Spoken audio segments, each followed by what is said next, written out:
Hey guys, Sarah here. Welcome back to my channel. So in today's video, what you guys are going to see is a first impressions of the new Morphe Fluidity foundation and also the concealers, which I'm going to be using these to highlight and contour to see how all of these work together, if they play nice together, and if it's something you guys should try out in your own makeup routine. You know I am brutally honest. I am not an affiliate with Morphe. Morphe's not paying me to say this. I bought these with my own money at my own Ulta Beauty. So y'all know this is going to be honest. If you guys are new to my channel, welcome, hello. I'm so glad you guys are here. Make sure you hit the subscribe button before we get started, just so you do not miss any of my other videos. But if you're ready to see me put these babies to the test, the foundation, and to see how these concealers work for a cream highlight and contour, then y'all can go ahead and keep on watching this video.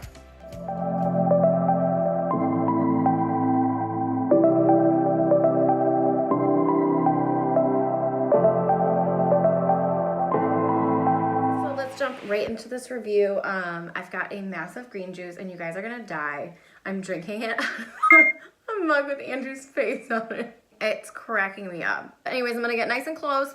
Let's go ahead and do this first impressions. I have not used this yet at all. If you see me looking down, I have my mirror like positioned oddly down here. If you guys saw most people's YouTube filming setups, they're pretty weird, So my face is primed and everything. I'm not usually a fan of matte foundation. I just, you know, I'm 30, I'm getting some early aging, like matte just tends to amplify texture, pores, lines for me. So I usually go with something a little bit more hydrating, a little bit more glowy. So this is not my norm, but from what I've seen online and what I've heard in other people's reviews, using a beauty sponge to put it on kind of helps it be a little less dry, and also using some kind of moisturizing setting spray. So I will be using my MAC Fix Plus to hopefully keep this a little less dry and a little bit more forgiving looking. But I've heard it has great coverage, so I'm really excited to try it. And I will link down below. Please excuse how gross this looks, but I have talked about these in some other past videos. These are the, I forgot what the name is. I want to say it's like Bleaky. And they're sold on Amazon, and they're beauty blender dupes that you get a bag of like 5 of them for like 10 bucks. And they literally work just as good as a beauty blender. I've been using these for over a year now and I'm obsessed with them. So I'll have the link down in the description bar below for you guys to check these out on Amazon. And obviously I'll have links to all the products as well if you guys want to try them out. So there's like a bajillion shades in this, and it's a little confusing because the undertones are so specific. I will say it was easier for me to find my match in the foundation for some reason than it was in the concealers. I honestly first try got my match in this just because I know I usually go something with a more neutral undertone because I'm not very pink and I'm not super olive, so I usually try to like stay neutral just to be safe, and they usually work great with my skin. So the shade I'm using for the foundation is the F2.20, which was a light or light medium with neutral undertones. I don't know, you guys, there's so many. I'll have them down in the description bar though. If you want to see the specific ones, I'll have the names down there. And then for my concealer, I'm using the C1.55, so I like it to be a little bit lighter on the under eye, just like most people that use it to brighten and to kind of highlight. I did go a little bit lighter on the concealer. I think this one had peach, like a slight peach undertone to it, which I like to combat the darkness. And then I also got C4.15. This is a neutral toned, like tan, I would say. I don't remember the exact name of it, like tan, because I really wanted to try this out as a cream contour. I was like obsessed with using the Giorgio Armani Liquid Summer Drops on myself and on my clients, and they stopped making it. So I was like, well, let's give this one a shot and see if it's something that would work well as a cream contour. So this is a true first impressions on the foundation. I have used the concealers once already just because I wanted to see how I liked them without the foundation, because like I said, I don't usually do a matte foundation, so I was a little about it. So I have used these once, but I'll show you guys with the foundation because I haven't used them together yet. Okay, so I always put a little bit of my foundation right on my hand. I like that this is a squeeze tube and not a pump because I think you get a little bit more control with how much product you're using as well. And then I normally just dot my foundation on my face before I go in with my beauty blender. We'll see if this is enough. I think it should be, honestly. It looks like it's gonna go pretty far. And then I am gonna mist my sponge with a little bit of Fix Plus just to keep things dewy and kind of make this a little less matte dry. So far it seems to be doing really good coverage. Definitely a matte finish, which is not my favorite, but we're gonna roll with it for the video. Bring it down the neck a little bit just to blend. Okay, so honestly, pretty good coverage. I don't hate it. I really don't hate it. It does look a little matte, a little dry. I feel like I can see my pores a little bit more than usual right away. But I'm gonna go ahead and put the concealer on top of it so we can see it all together. But I mean, it feels smooth. It gave pretty good coverage. I'm sure with a brush it would probably be a little bit more full coverage, but like I said, I just am not a matte person, so I wanted to do this with a little bit more hydration to it to really test it out to see if it would amplify any of my texture, my pores, my fine lines, anything like that. So I do really like the consistency of the concealer. I feel like a little bit definitely goes a long way. It's a little bit thinner and a little bit less dry feeling than Shape Tape, which Shape Tape has been my favorite for a long time. I use it on myself and on my clients. I've always really liked Shape Tape. Like, the hype was real Shape Tape and it was worth it and it was good. So I do like that this has the doe foot applicator like that. And like I said, I feel like it's a little bit thinner and a little bit less dry. But I'm gonna go ahead, apply it where I normally would my concealer.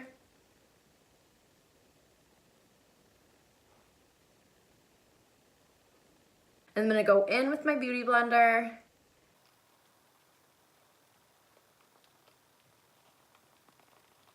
The only thing I will say is I feel like you do have to work kind of quick because I feel like it does dry a little bit fast. So definitely don't leave it sitting drying like a fucking contour and highlight masterpiece on your face like people used to do all the time, because I feel like this would be really hard to blend if I let it sit too long. So there's the concealer all blended out. I like the concealer, I honestly do. And I think for the lower price point, it's like $9. It's a good option that's not going to break the bank if you don't want to buy a $27, $28, $29 bottle of Shape Tape. I think that's what it retails for now. So I don't hate it. And I think honestly, I would use this as like a day-to-day concealer.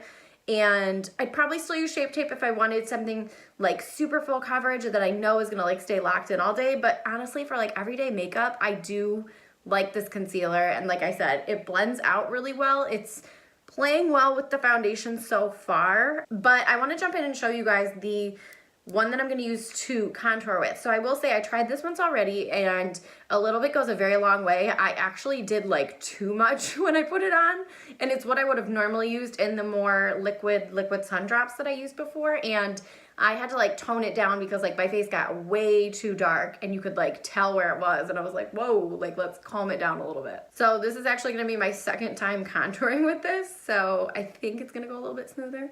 I'm gonna do half my face and do it and then do the other half because I don't want it to dry all the way, because I feel like this one does dry really quick, like I said. Okay, so I'm gonna start with that. See what I mean? Like a little bit goes a very long way. And you've really gotta like blend it out really good. But I liked that it had the very neutral undertones. Like, see, I feel like that I almost waited just a couple seconds and it was already setting. So you've really got to blend it. But I feel like once you get it blended, it's like a very locked in contour. But I feel like I would have to do half of my face and then do the other half of my face just to avoid the risk of it kind of setting too quickly and getting too grabby and then me not being able to blend it out. So let's go ahead and do the other side just to even things out real quick. This is really hard because my mirror's over here and I didn't think to move it because I didn't think ahead that far. And then I'm just gonna use the leftover down here. Make sure to blend out really good so that there's no like harsh lines with it. But I'm gonna be honest with you guys, like I don't hate this as a contour. It's not like holy grail, like shout it from the rooftops, but I honestly feel like I could use this as a contour that would blend well, and like honestly, I don't hate it as a cream contour, which I'm kind of surprised. It blended well. The only thing I'm gonna warn you guys, like I already said, is I did half of my face and blended it immediately, And I feel like you have to do that because if this starts to set, that would be really hard to blend out. But as you guys can see, they really play well together, and the concealers like blended together really well from where I was highlighting and where I was contouring. So it's not a bad drugstore situation for a contour and highlight cream product. If you're looking for something like that, I always like to use some kind of cream contour and then set it with powders. And this one really didn't disappoint me. So I'm gonna go ahead and finish the rest of my face so you guys can see what this looks like with everything on. And then I'll come back and show you guys what it looks like. And then I'll wrap up the video with kind of like my final first impressions. Okay, so this is what it looks like full face. If you see ears here, please disregard that. Kaya really wanted to sit on my lap while I finished filming this. So this is the finished look with my highlight, contour, everything else, brows, lips kind of put on. I will say I don't hate the foundation. It's a little bit dry. I guess I'll have to see as the day goes on if it really amplifies things a lot. I feel like it's not sinking into my lines and pores as bad as I thought it would. Definitely has good coverage, definitely has a matte finish. So if you are oily or you get shiny throughout the day, you would probably love this. For someone like me that likes a little bit more dewy or has dry skin, I would definitely recommend using the beauty sponge and some kind of hydrating spray like Fix Plus when you're applying the foundation to kind of make it a little bit more hydrating and not so dry. The concealers, like I said, are great drugstore alternatives for highlighting and contouring. You just have to work a little bit quick with them. They do dry a little bit faster and can kind of grab on where they are if you don't blend them out soon enough or enough in general. So definitely just something to be aware of with that. But I mean, for $18 and $9, these are really good alternatives if you don't want to break the bank, if you're balling on a budget. You guys know I am all about balling on a budget. So any way I can save money, I will. But this is a nice alternative to use for kind of like everyday makeup when you don't want to use your high-end stuff. It is a good alternative to try out. So I hope you guys enjoyed today's video. Let me know in the comments. Give me a thumbs up if you are using these products, if you like them. Tell me what you like about them, what you don't like about them in the comments. If you've used them for highlighting and contouring like I tried today, let me know down there as well. Make sure you guys are subscribed to my channel if you are not already so you do not miss any of my other videos. I will have my face on the screen here per usual. If you click it, you'll be subscribed to my channel, and I will also have some other videos for you guys to check out as well. But I think that is all I have to say right now. So until next time, I will catch you guys in my next video. Bye.